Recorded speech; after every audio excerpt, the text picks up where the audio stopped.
আমার শিফা মা কিছুই খেতে চায় না, তার জন্য শিফার জন্য খুবই অল্প পরিমাণে রোস্ট রান্না করব। তো এই যে প্রথমত পেঁয়াজ কুচি তেলের ভিতরে দিয়ে দিলাম। তো পেঁয়াজটা আমি ভালোভাবে ভাজা ভাজা করে নিব। তো মনে হচ্ছে যে তেলের পরিমাণ খুবই কম হয়ে গিয়েছে, তার একটু দিলাম।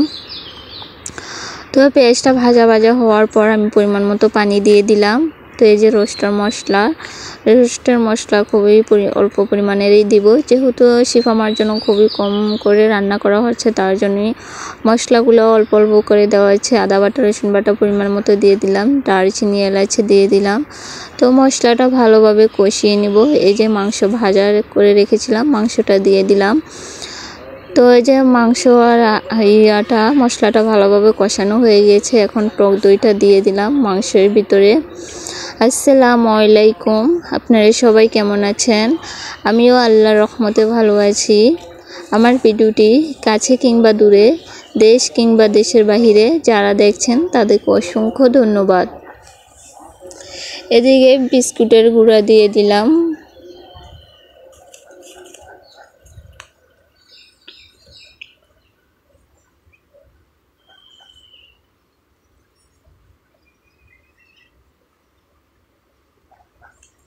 তো এই যে আমার রোস্ট রান্না হয়ে গিয়েছে, একটা ছোট্ট ফ্রাই প্যানে নামিয়ে নিলাম।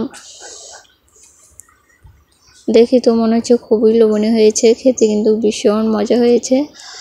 তো এই যে এদিকে আমার রোস্ট রান্না শেষ, আমি এখন শুটকি তরকারি রান্না করব। তো কিছুই খেতে মজা লাগে না, তার জন্য ভাবলাম যে ঝাল ঝাল করে শুটকি তরকারি রান্না করি। তো এদিকে তেলের ভিতরে পেঁয়াজ কুচি দিয়ে দিলাম। তো পেঁয়াজটা ভালোভাবে ভাজা ভাজা করে নিব। তো এই যে পরিমাণ মতো পানি দিয়ে দিলাম। তো রসুন বাটা দিয়ে দিলাম, মরিচের গুঁড়া দিয়ে দিলাম 2 চামচ, হলুদ গুঁড়া দিয়ে দিলাম 1.5 চামচ, স্বাদ মতো লবণ দিয়ে দিলাম। তো মশলাটা ভালোভাবে কষিয়ে নিব। শুটকি তরকারিটা একদম ঝাল ঝাল হবে। তো এই যা মশলা কষানো হয়ে গিয়েছে, এখন আলুটা দিয়ে দিলাম। আলুটা মশলার ভিতরে ভালোভাবে কষিয়ে নিব।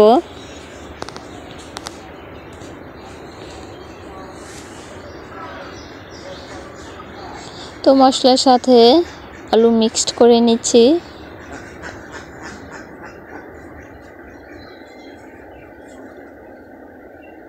ঢাকনা দিয়ে ঢেকে দিব। আমার ভিডিওটি যদি ফেসবুক পেজ থেকে দেখে থাকেন, ফলো দিয়ে পাশে থাকবেন। তো আমার শুটকি দিতে মনে ছিল না, তো এখন আবার শুটকিটা দিয়ে দিলাম। শিফা আমার যন্ত্রণায় কিছুই মনে থাকে না।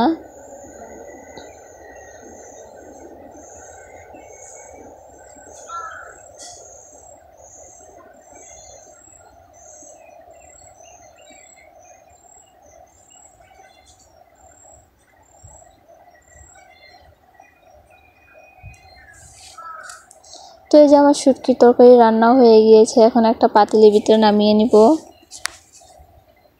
দেখেন কত সুন্দর কালার এসেছে, খেতে কিন্তু ভীষণ মজা হয়েছে।